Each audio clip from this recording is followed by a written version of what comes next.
Hey, hey, hey, happy Monday. Come on in, pull up a chair. The Gaming Gang Dispatch is in the air.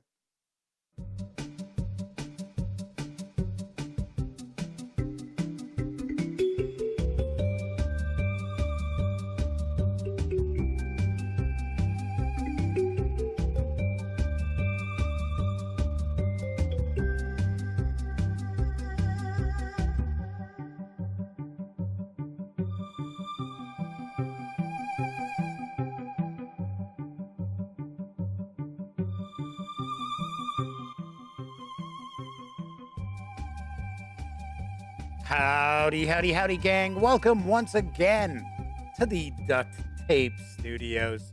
I'm Jeff McAleer, your host, here at the Gaming Gang Dispatch, brought to you by, amazingly enough, thegaminggang.com, of which I happen to be the founder and editor-in-chief.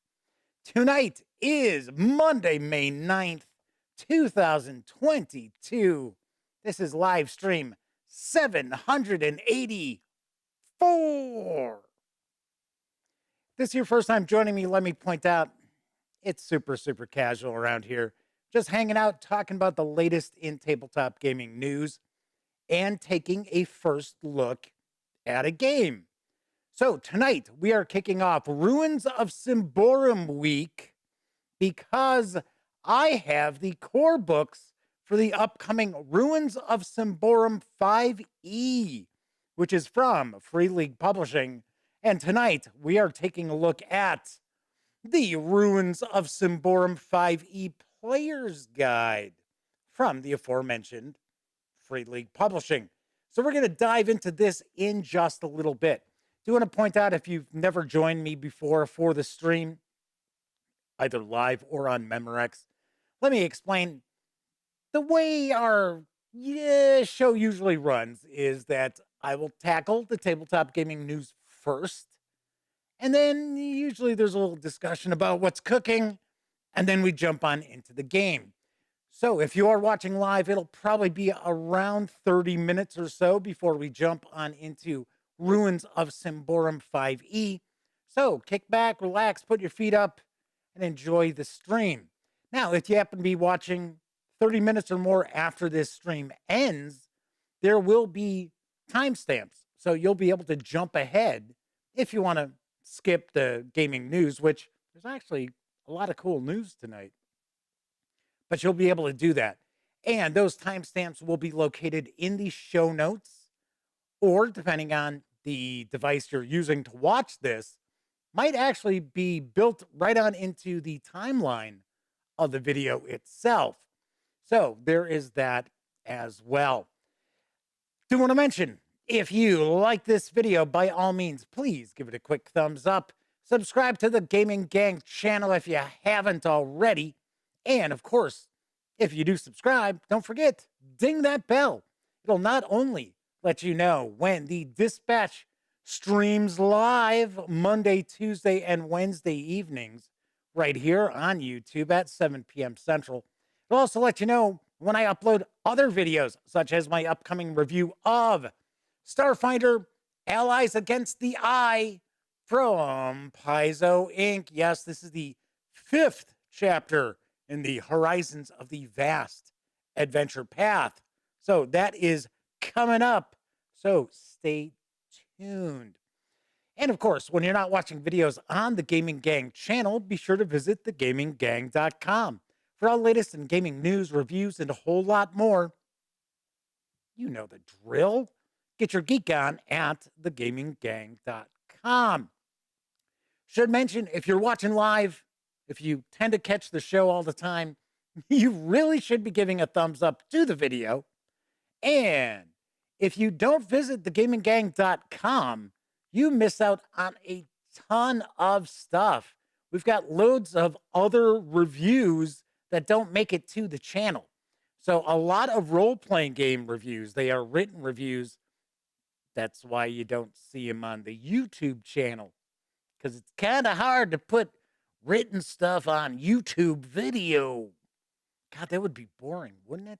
It's like just watching a scroll go past for like, 20 minutes. Uh-huh.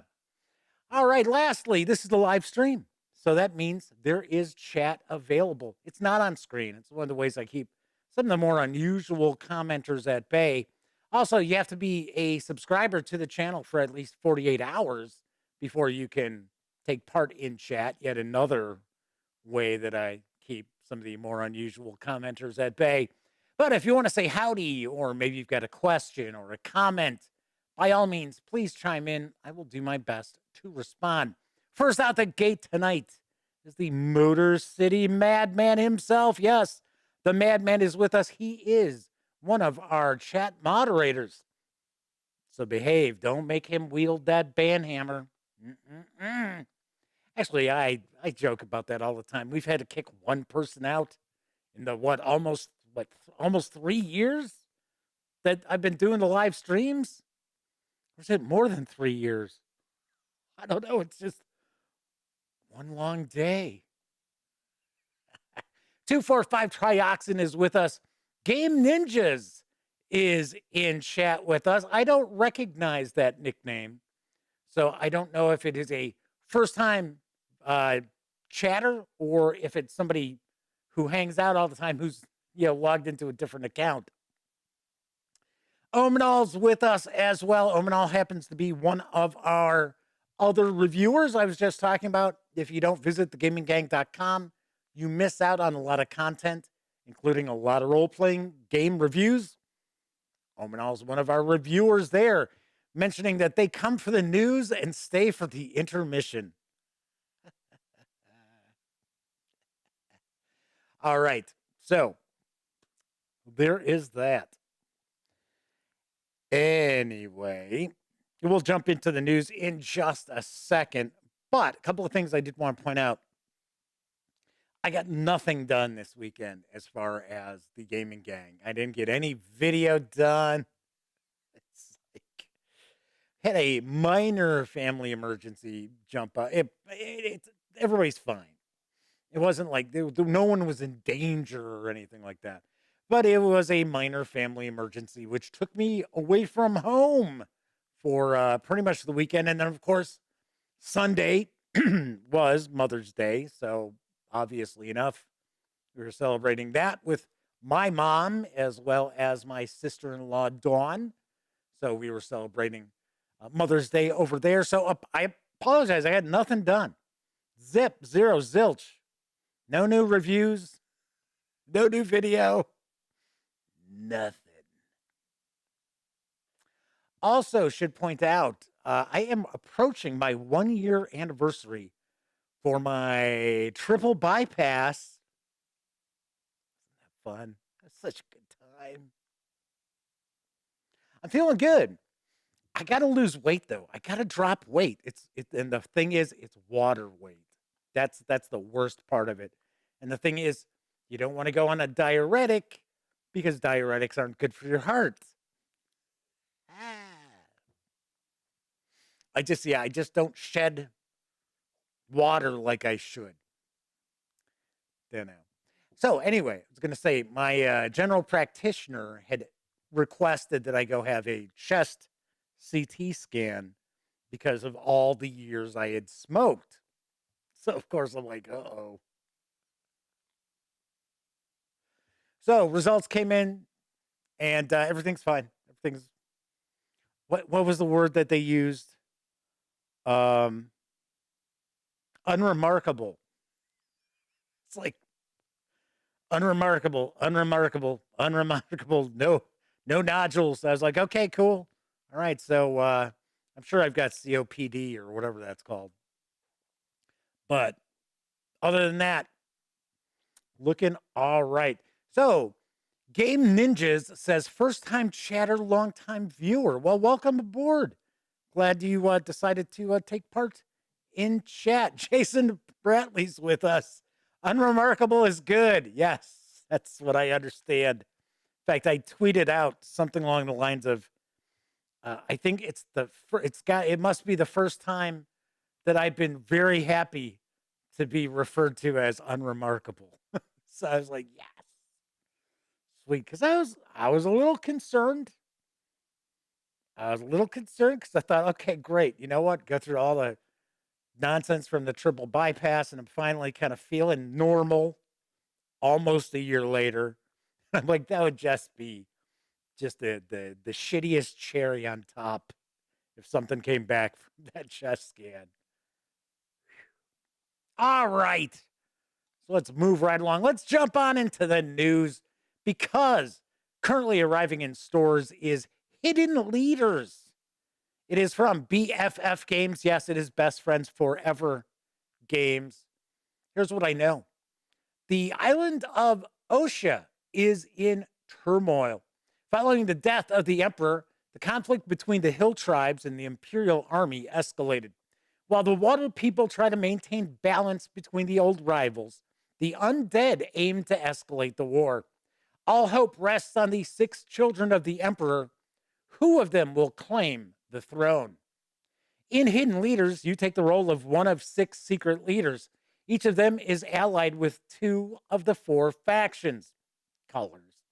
By playing heroes into your tableau, either openly or secretly, you influence the outcome of the conflict. At the end of the game, one of the 4 factions will win. If red is leading, then it's a red victory. If green is leading, obviously enough, it's a green victory. If it's a tie between red and green, it's a blue victory. And if red and green are at war, it's a black victory. Each player who is aligned with the winning faction can claim victory. However, they must have more heroes of the winning color than any other competitor. Hidden Leaders is a quick, light strategy card game with direct player interaction. It combines tableau building and deduction elements with its unique winning mechanism. This is a game of great tension with no downtime that's fast to learn. And its distinctive artwork and character names will make you smile. Yay. Hidden Leaders is for 2 to 6 players, ages 10 and up, plays in around 30 minutes. It's going to carry an MSRP of, I believe, $24.99 when it arrives in stores. The reason why I say I believe is because there are people selling, I guess it's Kickstarter copies for like $50, $55. But it's like the retail edition was $20 in the Kickstarter. So it's either going to be like $19.99 or $24.99 when it hits stores. I got to say, I like the art style. I think the art style is very cool. I find the art to be an interesting look. So this could be kind of fun, especially if you like a bit of take that social deduction games with a bit of a fantasy flavor. Coco B is with us in chat. Badman says the artwork reminds him of Raiders of the North Sea. A little bit, although this artwork has a bit more of a, as weird as this sounds, realistic look to it, as opposed to the artwork in the Garfield Games lineup of games. And I'm trying to remember the artist's name who does that. It's not, it's not the Miko who does that artwork, but those characters tend to be a little more angular in their look. Although you are correct, this is kind of similar. It really is. I keep wanting to say Game Engines. It's Game Ninjas. The art is great, and so is the game. Played a few rounds last weekend with friends. There you go. They must have supported it on Kickstarter. Sweet. Very cool. Moving right along. Hitting stores in June from Bad Comet Games is Wild Serengeti. Here's a scoop.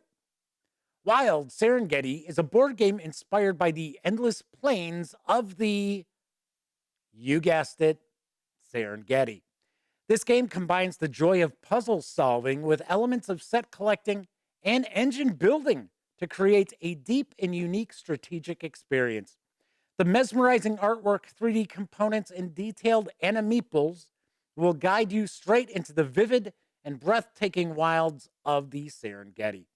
In order to gain victory points, the player must complete scene cards by placing the animals on the main board in the same pattern as shown on the cards. To achieve the pattern shown on the scene cards, players perform actions to either place or move animals on the main board. When animals are placed on the main board in the same pattern as displayed on the scene card, the scene can be completed. When completing scene cards, the player receives icons or rewards. With rewards, players can earn points or different resources. And with icons, gain continuous benefits throughout the game. Wild Serengeti is for 1 to 4 players, ages 14 and up, plays in around 45 to 120 minutes. It's going to carry an MSRP of $59.99.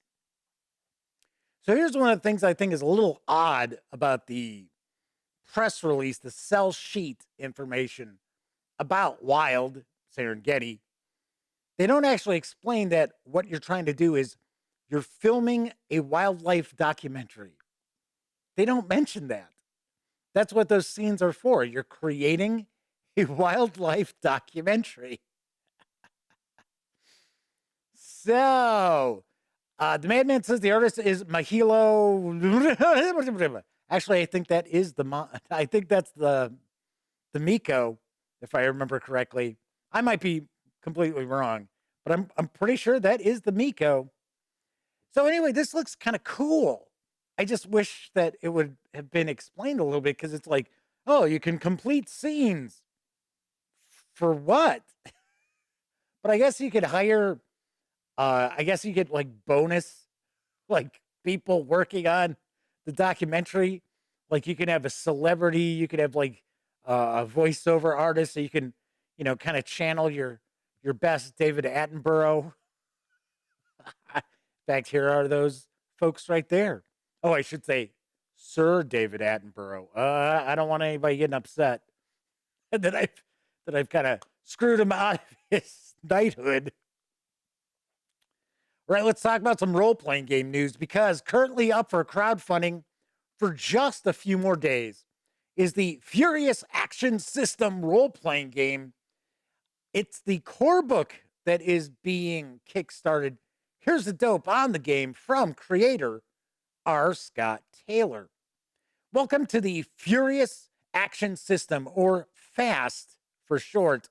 When I set out to create this mechanic, I couldn't help remembering a talk I had had with Savage Worlds designer Shane Hensley at some long-forgotten Gen Con, in which he said, I designed Savage Worlds in the way I did because I'm a lazy dungeon master.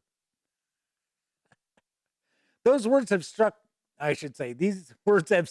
with me for over a decade, and the older I get, the more a complex game simply seems like too high a hill to climb. It was for that reason alone that I sat down and decided I wanted to create a multi-genre role-playing game that not only could play in both fantasy and science fiction with equal ease, but would also take the weight of sustained accounting setup and table combat off the game master's shoulders.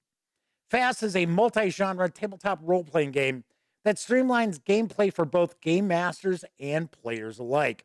The purpose of FAST is to help overburdened users create and play fun scenarios without hours of prep time. The system revolves around a single die, the D10, and character creation and updating is made to reflect the ease of first-generation RPGs, in which multiple books, massive skill trees, and weighty feats and additions didn't quickly send character builds out of control. At its core, FAST is about quick fun without the headaches of overly crunchy and rules-heavy systems. FAST Core is a complete role-playing game system, including chapters on character creation, combat, magic, leveling, and gameplay, equipment, enemies, and traps, and finally a settings chapter that details 3 unique game worlds for introduction into the system. The book is a color hardcover in roughly 9 by 11 sizing and is currently at 120 pages which will no doubt be expanded through possible stretch goals. The base fast system has already been written and tested over the course of years, although complete layouts and some artwork have yet to occur because of the possible expansion of the core book. There is a short Kickstarter video. It's a little more than a minute. Give you a little bit more information about Fast. So let's kick back and give it a peek.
Wow, they must have sank $1 million into that video.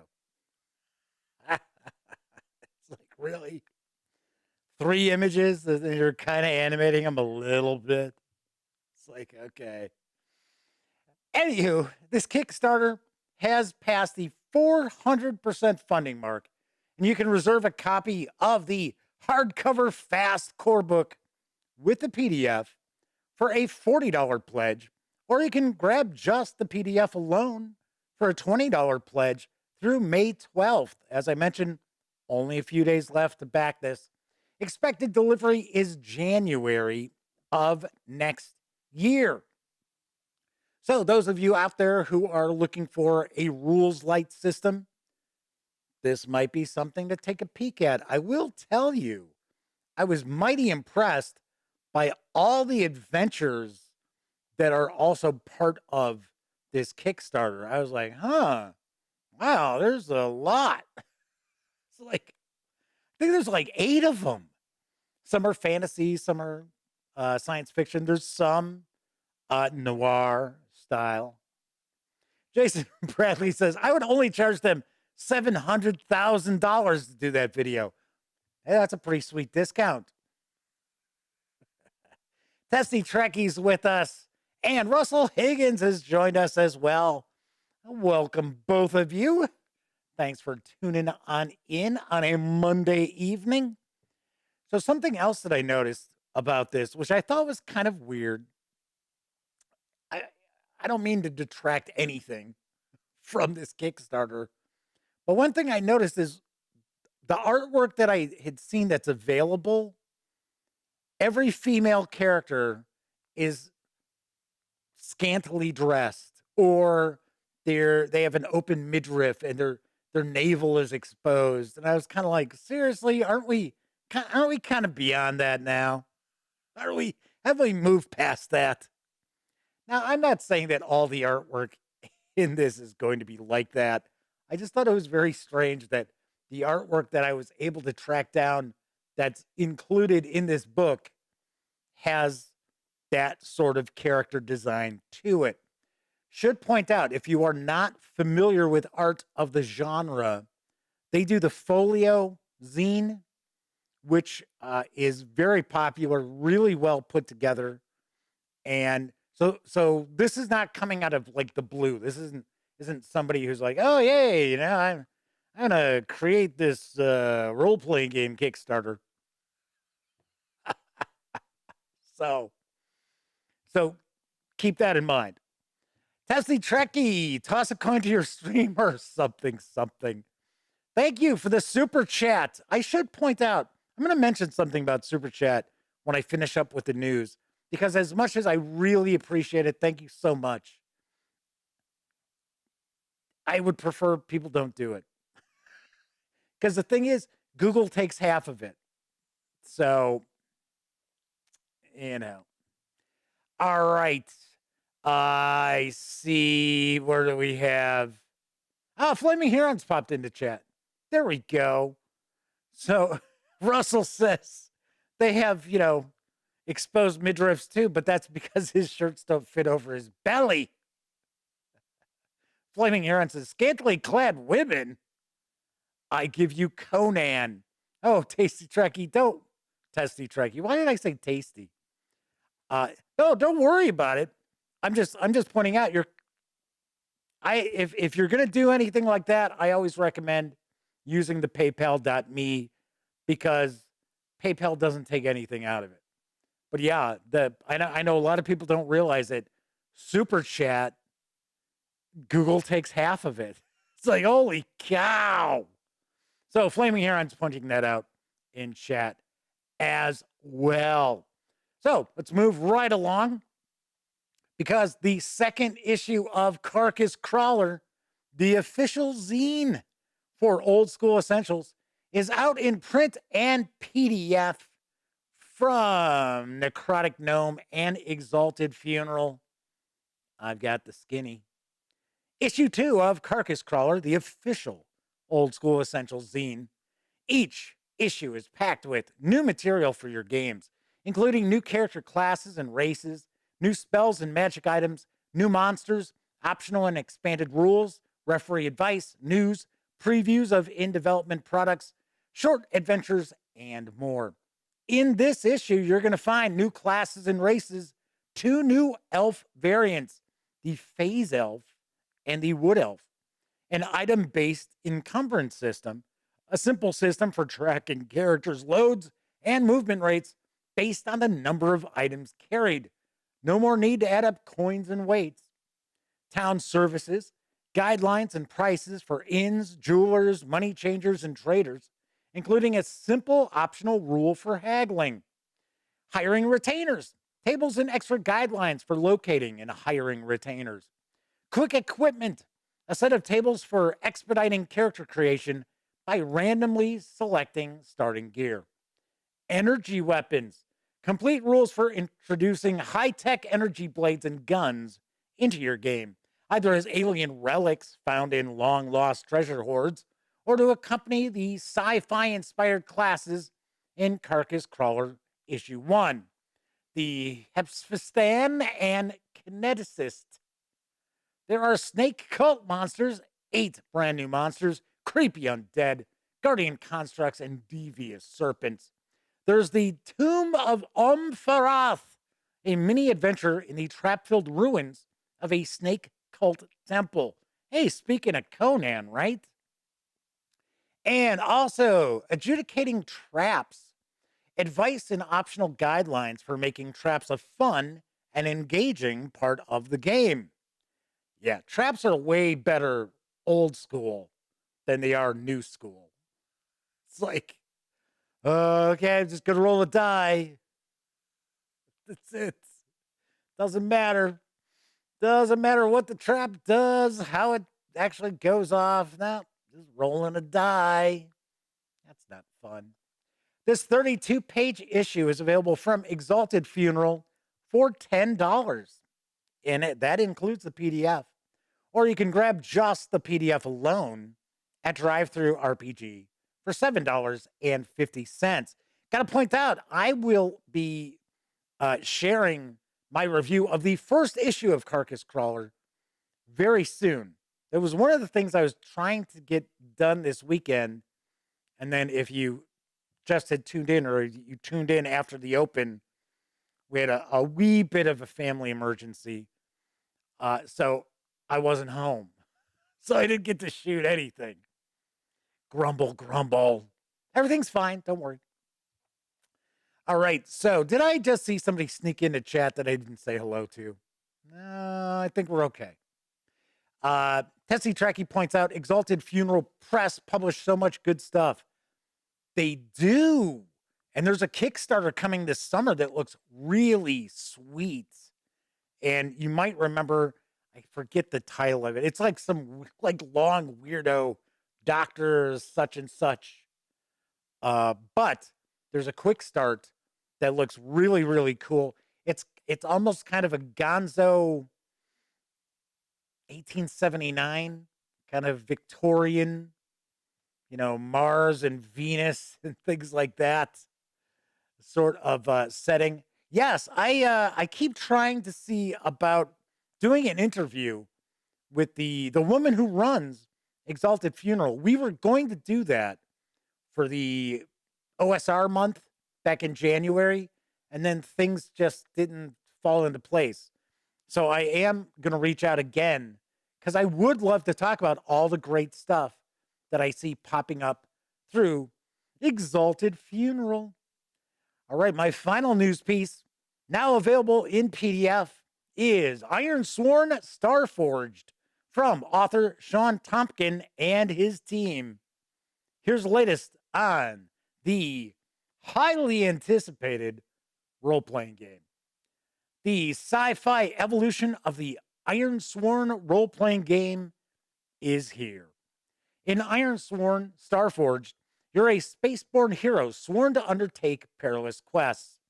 You'll explore uncharted space, unravel the secrets of a mysterious galaxy, and build bonds with those you meet on your travels. Most importantly, you will swear iron vows and see them fulfilled, no matter the cost. Starforged is a standalone follow-up to the Ironsworn tabletop role-playing game. Experience with Ironsworn is not required. Starforged builds on Ironsworn's award-winning innovations, including its famed solo play, to chart a path into an exciting new frontier. There are 3 ways to play. Guided. One or more players take the role of their characters, while a guide moderates the session. That's kind of typical of role-playing games. There's co-op. You and one or more friends play to overcome challenges and complete quests. There's no guide required.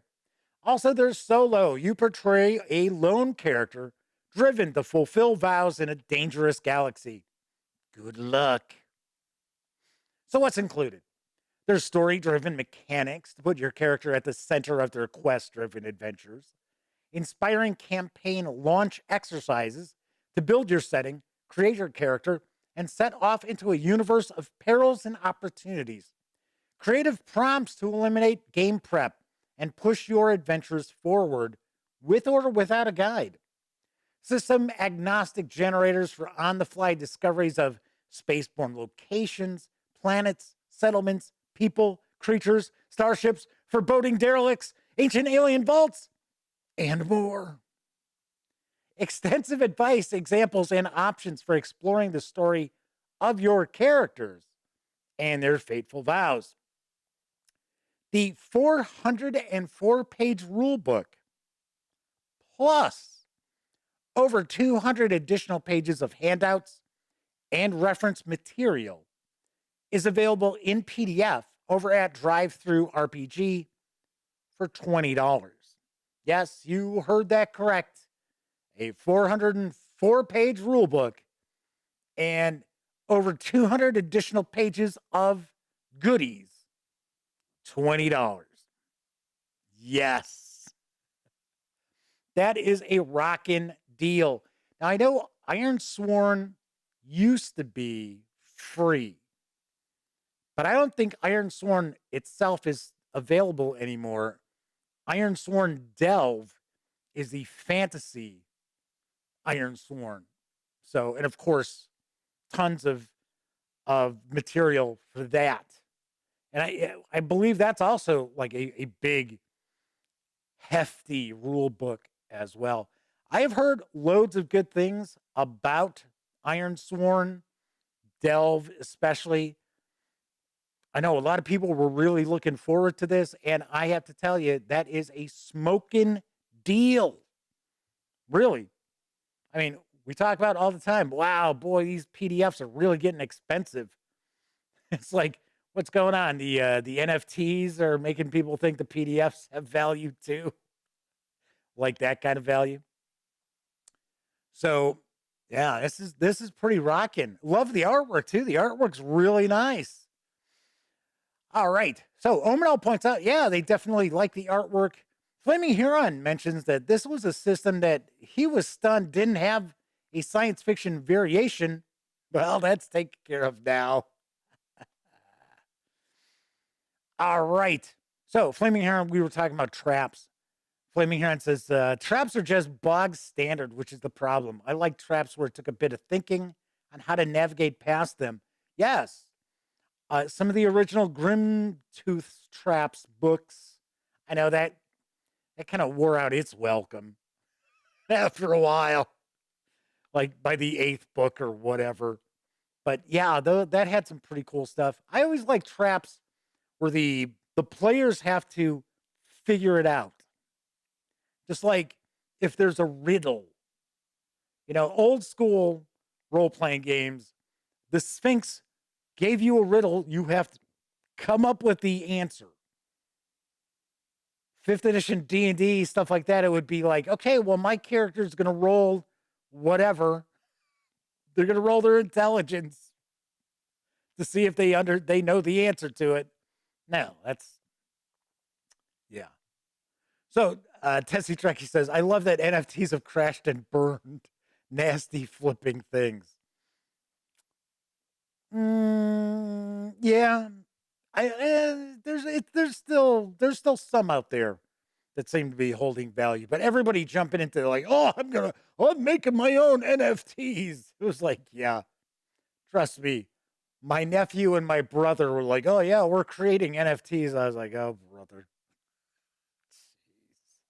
All right, that is it for the news tonight. Of course, I was just talking about Drive-Through RPG, and the Gaming Gang, thus the Dispatch, is affiliated with the One Bookshelf sites.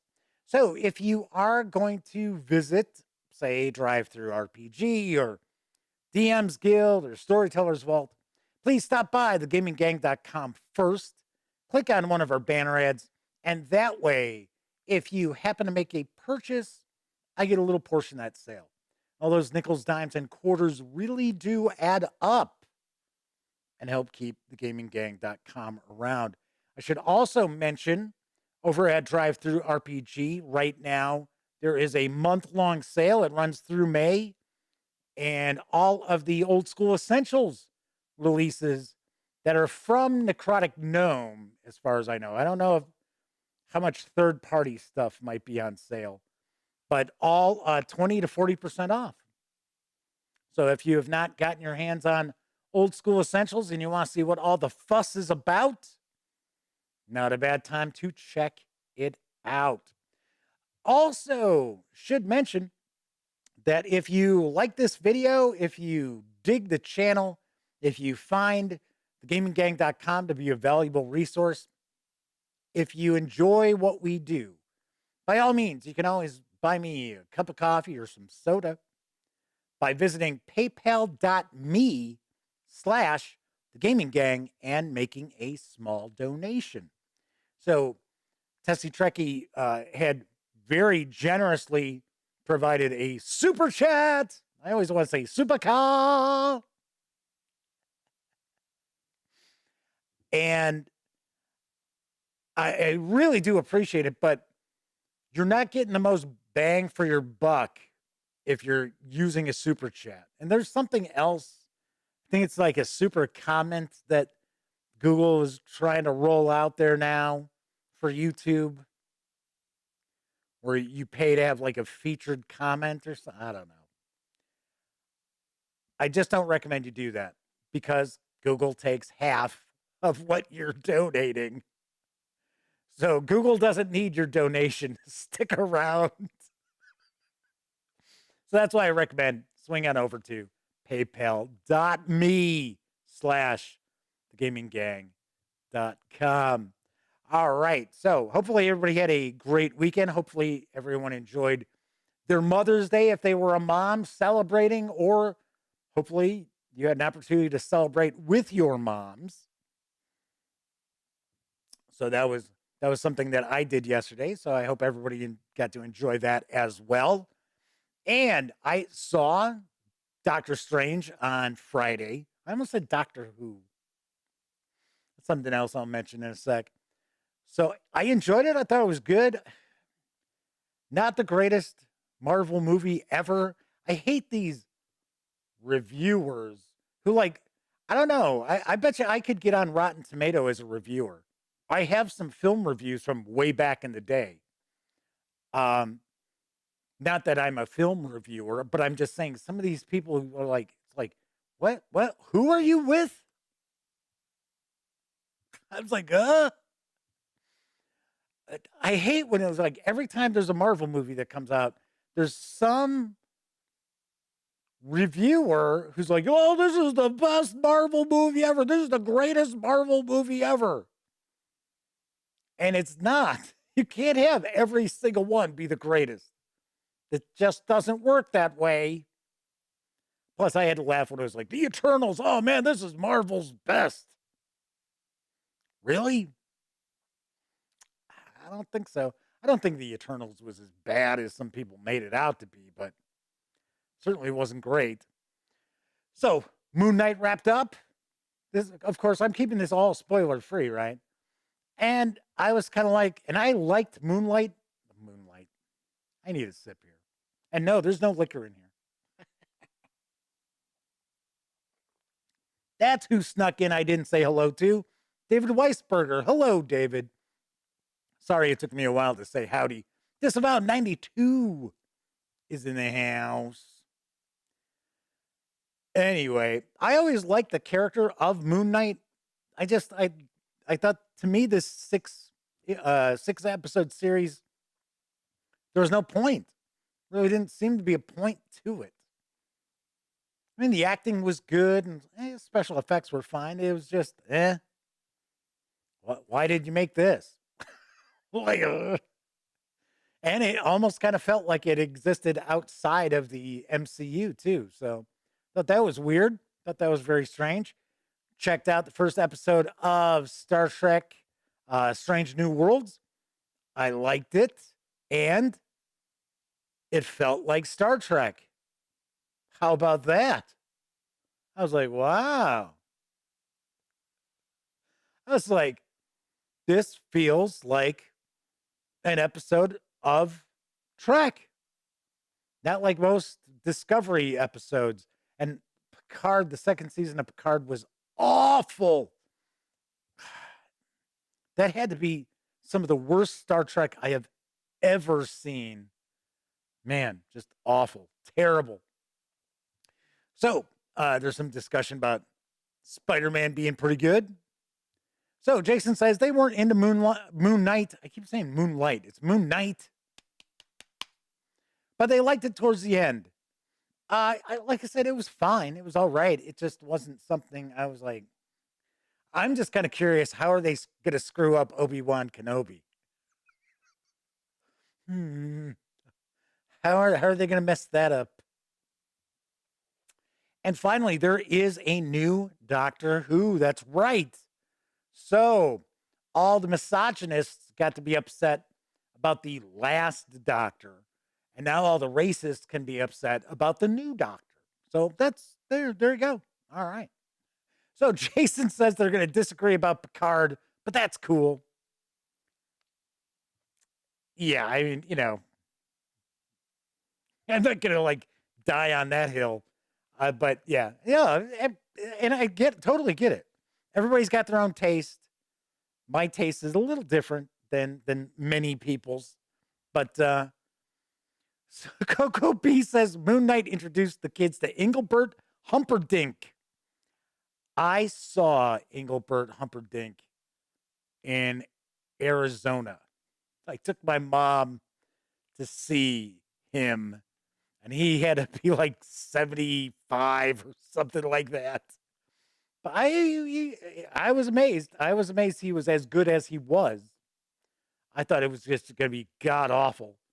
But yeah, because my mom was a big Engelbert Humperdinck fan when she was younger. So He was playing at a casino and I got tickets and we went. All right. So, some discussion about the new Doctor. Yeah, I've got nothing against. I'm like, cool. I'm like, fine with me. I had no problem with the Doctor becoming a woman. I had no beef with that either. Only problem was they just weren't great episodes.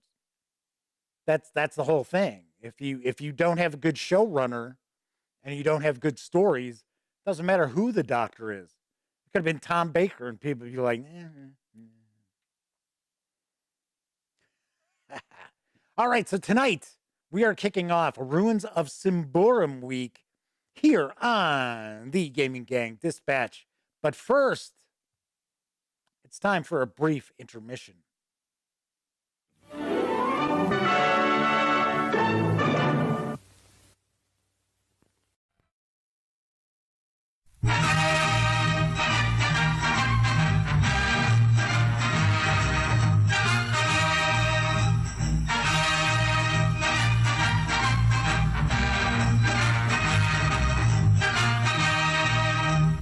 Everybody loves pizza, the worldwide taste treat.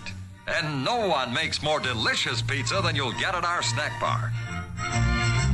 Pizza, please.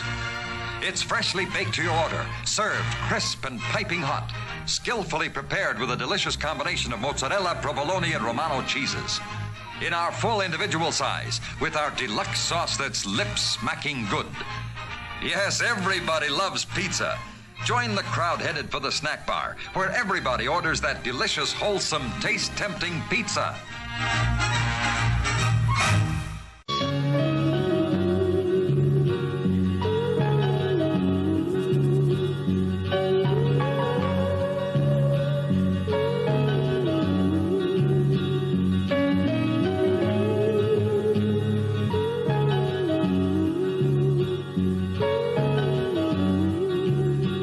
Slow down. Take it smooth and easy.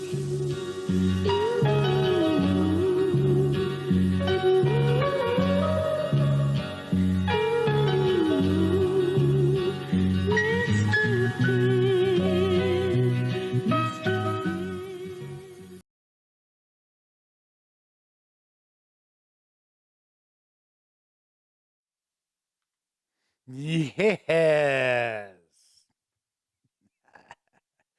I love how that guy orders the pizza without ever opening his mouth.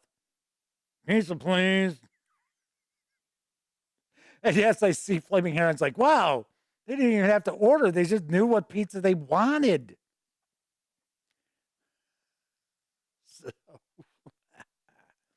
And of course, if you ever have insomnia, just start listening to that Mr. Pibb ad. Put you right to sleep. Put you right to sleep. All right, so tonight we are taking a first look at Ruins of Symbaroum 45E, the Player's Guide from Free League Publishing. It is written by Matthias Janssen Hockey. Oh, I know I'm going to butcher that. Matthias Lilja and Jacob Rogers. Thank you, Jacob, for a easy to pronounce name. With artwork provided by Barton Grip, this 236-page hardcover is going to carry an MSRP of $44.99 when it arrives in August. Yes, it is a ways off. It is not out in PDF either yet. But I do want to mention there is a quick start, a free quick start for Ruins of Symbaroum at Drive-Thru RPG if you want to get kind of a feel for it. All right, let's swing on over to the other camera because here I've got the Player's Guide. Homenal says, is it pronounced Jacob? You know what? With my luck, it probably is, and I mispronounced that as well. So, you may be familiar with Symbaroum because I have reviewed quite a few of the releases from Free League Publishing. It is a very cool setting. It is a very unique setting. It is not high fantasy, by any stretch of the imagination. It is not grim dark either, but it is kind of a dark fairy tale setting. And I assume, seeing that I live in the United States, I assume that some of the monsters and things like that are from like Nordic legend. Anyway, this is now being ported over to 5th edition rules by way of the open game license. So let's take a look at the back here. With the Ruins of Symbaroum game line, the acclaimed setting of Symbaroum comes to the world's most popular role-playing game rules. This richly illustrated player's guide introduces setting-specific rules and provides guidelines on how to create player characters for adventures in the world of Symbaroum using the 5th edition open game license rule set. Ruins of Symbaroum invites you to join in the adventure. Explore the vast forest of Davakar in the hunt for treasure, lost wisdom, and fame. Visit the barbarian clans to trade or to plunder their treasuries. Establish a base of power among princes, guilds, or rebellious refugees in the capital city of Yndaros. Or survive encounters with arch trolls, dark-minded blight beasts, and undead warlords. But whatever you do, never ignore. Why did I start saying forget? But whatever you do, never ignore the warnings spoken by the wardens of the forest. Tread carefully and do not disturb the ruins of old, for the darkness of Davakar is about to awaken. So yes, of course, they're talking about this forest. This forest is a vast primordial forest. It is not like forests of America, where it's like a forest preserve. We're talking just, I understand that there's an area, I think it's in Poland, that there is still an area of forest where men have not gone too often, and it is still like a primordial forest where it's very difficult to walk through that forest. Coco B points out that they are excited for this and they don't even play 5th edition anymore. They just dig the setting. Jason points out Symbaroum equals elves want you dead, or they want to steal your children and replace them with changelings. So Jason points out, I know I'm a role player as I own all the books and I may play it one day. All right. So we're going to get a breakdown of the setting, new rules, character origins, classes, and feats, and resources. So I do want to point out a few things before we jump on in. So the fine folks over at Free League Publishing, obviously enough, have provided me with this review copy, seeing that it doesn't hit stores until August. But neither I nor anyone else affiliated with the Gaming Gang has received any other sort of compensation for me to bring this coverage to you. These days, it's important for you to know that. Also, I'm going to say picture-in-picture up here. So that means I'm going to be cutting off the little portion of the upper left in the book as we take a peek. We are not going to look at each and every page, but I do want to give you a good feel for what's within this book and what's within this setting. So one thing I will point out is that unlike other role-playing games, it seems to me that the systems that are using like the 5e open game license do not have core rules in the player books. Usually other role-playing games, the player's guide, player's handbook, what have you, that actually has the rules of play. This does not. I can tell right here, taking a look at it. We got the setting, new rules, character origins, classes, and feats, and resources. Keeping in mind, this utilizes the 5e SRD. So I'm not sure if we'll actually see the game rules in the Game Master's Guide either. We're going to find that out tomorrow. So let's jump on in. So we get a section of the setting. I'm taking a guess we're going to see a little bit of new artwork from Martin Grip, but I think the vast majority of the artwork we're going to see is going to be from the other books as well. which is fine because they are fantastic. There is some mention of old gods of Appalachia.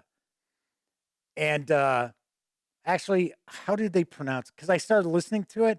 I got to be honest, I couldn't get into it. I listened to the first 2 episodes and I thought, oh, yeah, this should be very cool. And I didn't.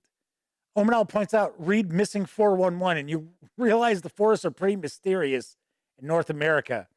I have seen the documentary where it's the people disappear and you're like, what? And then the big reveal towards the end.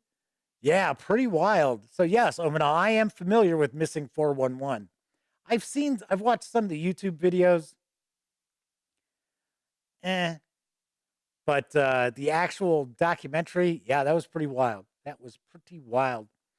So the setting itself, as I mentioned before, this is kind of a dark Nordic fairy tale sort of setting here. Effectively, what's happened is that there was a great war against the forces of darkness, and the humanity has survived. They've won, but it was a devastating war. So there are not all that many humans left. So there is this, once again, as I mentioned, this huge primordial forest known as Davakar. And usually the way this is set up, the player characters are going to start off kind of on the outskirts of the forest. There's a location, if I remember right, I think it's called Thistlehold, which is kind of a town that's on the outskirts. There's also a city. Off the top of my head, I don't remember the name of it. So we get a breakdown of some factions, talking about who the leadership of the humans still is, the setting, Davakar right there. There's that forest. So here it says, to produce a summarized account of Davakar Forest is a challenge, partly because of its varied and changeable character, partly because so much of it is yet to be reliably mapped. For centuries, the barbarian clans have kept to the outer areas of the forest from the edge to about 4 days' march inwards.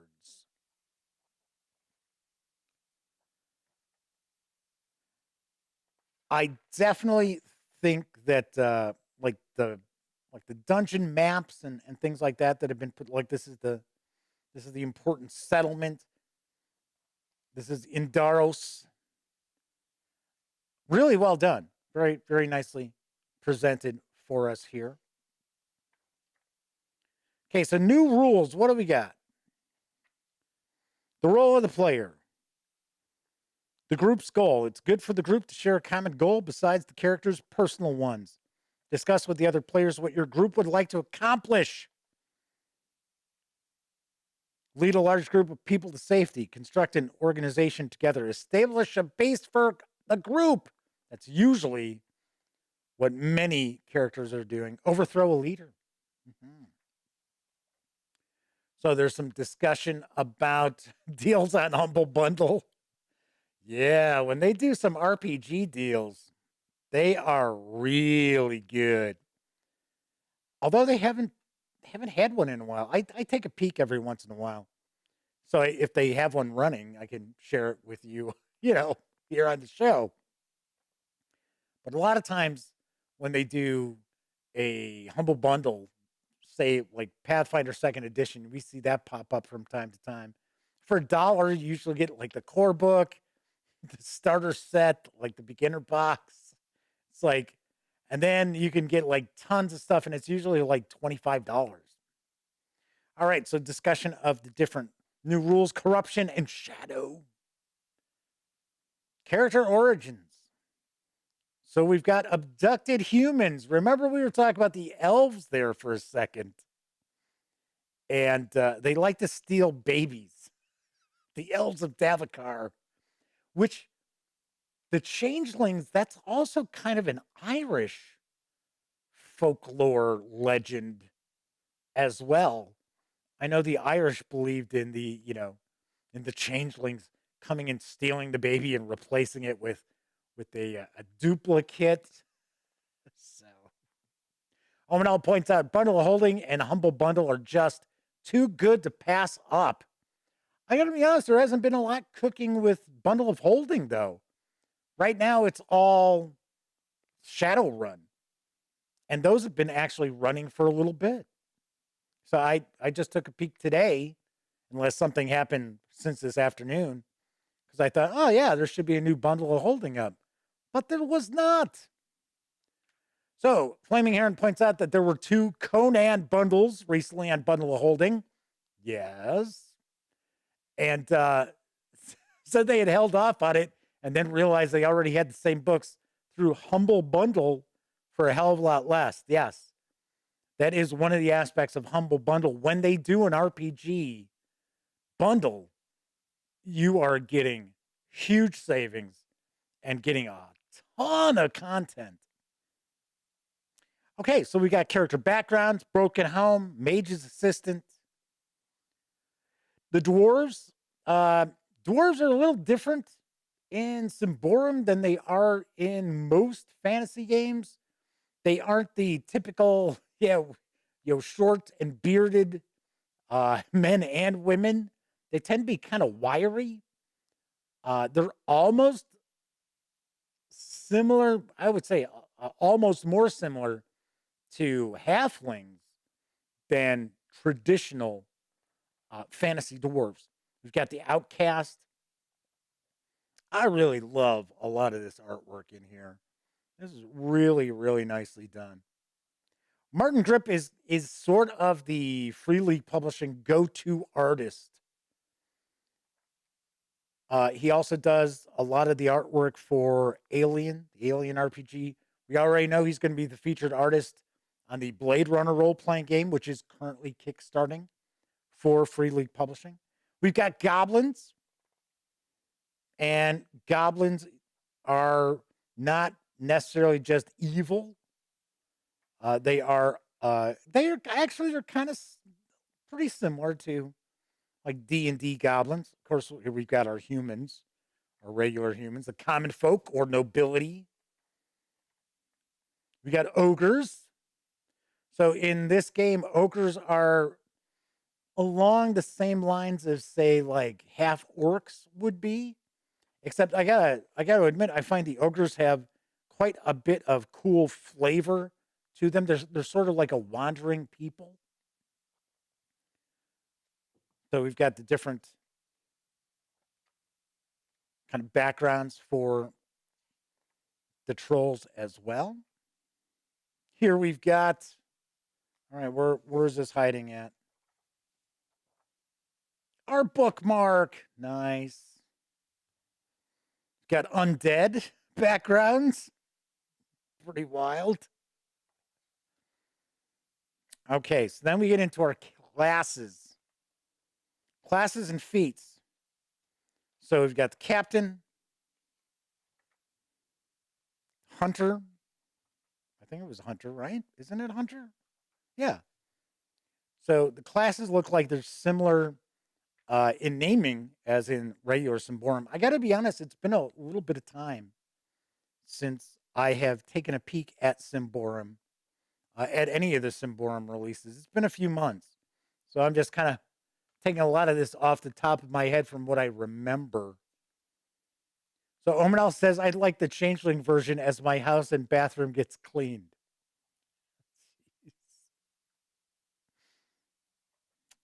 The mystic.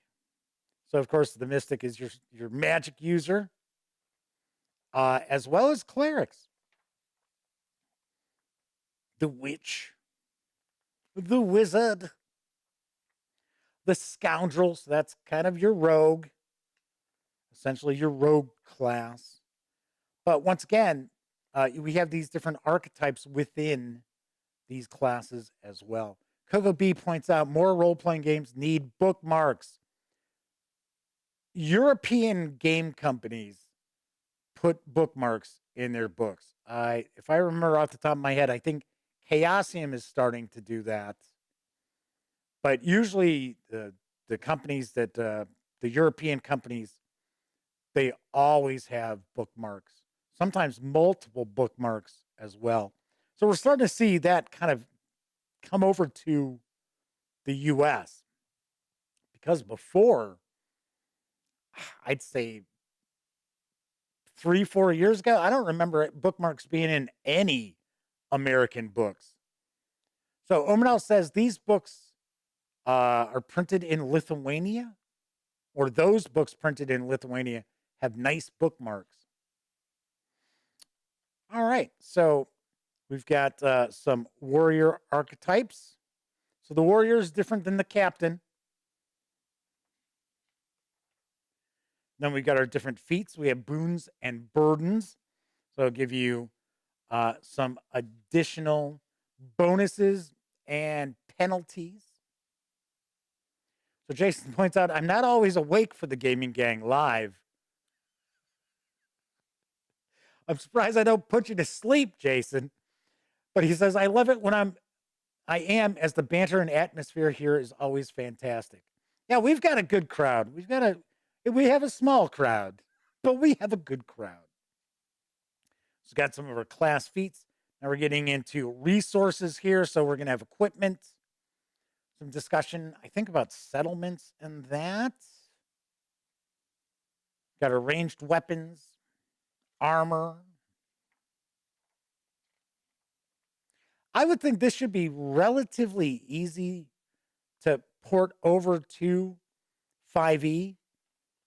I'm not saying that the fine folks over at Free League Publishing and with the Symbaroum team didn't have their work cut out for them to do it, but I can easily see the year one engine is not a real crunchy system. So it's not that difficult to port stuff over into another system from that, simply because it's a bit rules lighter than, say, a 5e or a Pathfinder.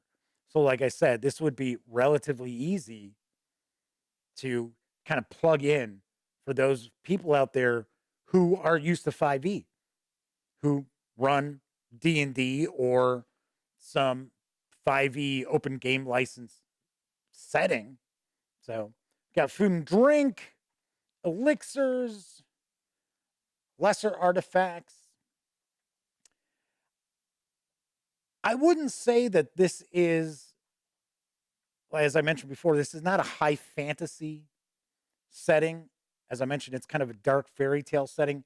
But I also want to point out, this is not necessarily a low fantasy setting.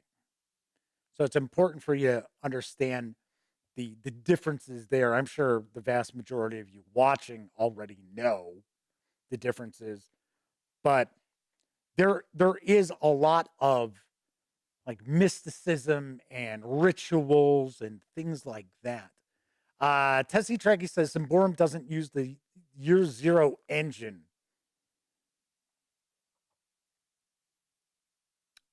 What does it use? I'm trying to remember. All right, we're looking at the spells here.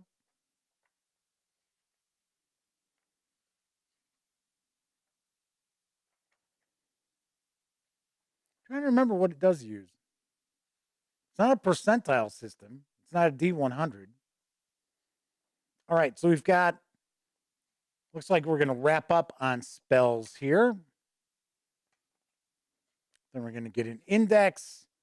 We've got some pages thanking all the hundreds of Kickstarter backers. So Jason says they'd be interested to see the mechanical differences between both versions. Well, obviously enough, this is based on 5e mechanics. So Flaming Heron says it's a D20 system. Man, that's what happens when you look at so many RPGs. You're like, that's right. Now, okay, Jason pointed out it was a proprietary system and Free League bought the game. Yes, I do know that Symbaroum was not designed in-house at Free League Publishing. So originally, it was not originally their game. So I do recall that. All right, so that is Ruins of Symbaroum, the player's guide. Omanel points out it uses the same dice as D&D, but a D&D system. Oh, but not. Yeah, that's what I was going to say, but not a D&D system. All righty, so I am going to try to get a review of Ruins of Symbaroum out by the end of the month. I don't know. I don't know if I'll be able to, but I am going to try. I will obviously have a review of all of the core books done by the time they come out, which is still in August. Bruno Lapria, I'm sure I mispronounced that, points out, so this does not make a bridge between the two systems. No, from my understanding, and once again, I have not read it. We were just paging through. This is the first time I peeked inside. Thank God I still remember what the setting is about. See, I can't remember the mechanics of the game.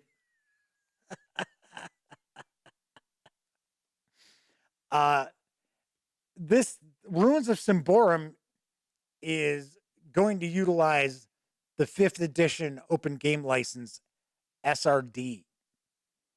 So from what I see here, we're gonna know a little more tomorrow when we take a peek into the Game Master's Guide. We're gonna see if that actually sets up with a lot more rules. I don't know if it will or not, so I'm kind of curious about. So it almost looks like you need to have the SRD for 5e. You know what? I'm gonna cheat. I'm peeking real quick.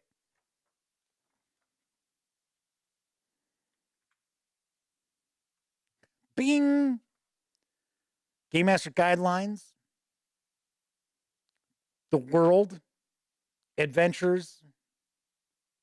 Setting and adventure design. Oh, okay. So this is really not adventures. It's just talking about expeditions into the forest. New and optional rules. Blight Night, which is going to be an introductory adventure. So no. This does not contain rules. It's got some new rules, but it is not a rule book. So yes, you do need to have the 5e SRD or the core rule books. Well, probably not the monster manual. I wouldn't think you need the monster manual, but either have the SRD for 5th edition or have the player's handbook as well as the Dungeon Master's Guide for 5th edition Dungeons and Dragons in order to utilize it. It's what it looks like. It's what it looks like to me. All right. So that is it for tonight's show. If you like the video, by all means, please give it a quick thumbs up. Subscribe to the Gaming Gang channel if you haven't already. And if you do subscribe, ding that bell. It will not only let you know when the Dispatch streams live Monday, Tuesday, and Wednesday evenings right here on YouTube at 7 p.m. Central. It'll also let you know when I upload other videos, such as my upcoming review of Monsters of the Wilderness, Oswald's Curse, which we took a peek at last week. Yes, this is a 5e bestiary from the fine folks over at K-Wood Publishing. And of course, tomorrow night, I cheated. We're looking at the Game Master's Guide. So yes, we took a peek at the first couple of pages. We looked at the table of contents, see what's going on. So we're going to dive into that on tomorrow's show. So there is that as well. Of course, when you're not watching videos on the Gaming Gang channel, be sure to visit thegaminggang.com for all latest in gaming news, reviews, and a whole lot more that you don't find here on the channel. So remember, and of course, you know the drill. Get your geek on at thegaminggang.com. I'll be back tomorrow. Those of you who are watching live, thank you very much. Those of you who took part in chat, much appreciated. I know we had some first-time chatters, including Game Ninjas. I don't know why I kept wanting to say Game Engines. Just kind of what it looked like in the chat window. So thank you very much. Always a pleasure hanging out with all of you. And when you take part in chat, you keep me company so I don't feel like a complete dork. So here's hoping I see you tomorrow. And of course, as always, here's hoping each and every one of you gets to enjoy plenty of great gaming with your gang.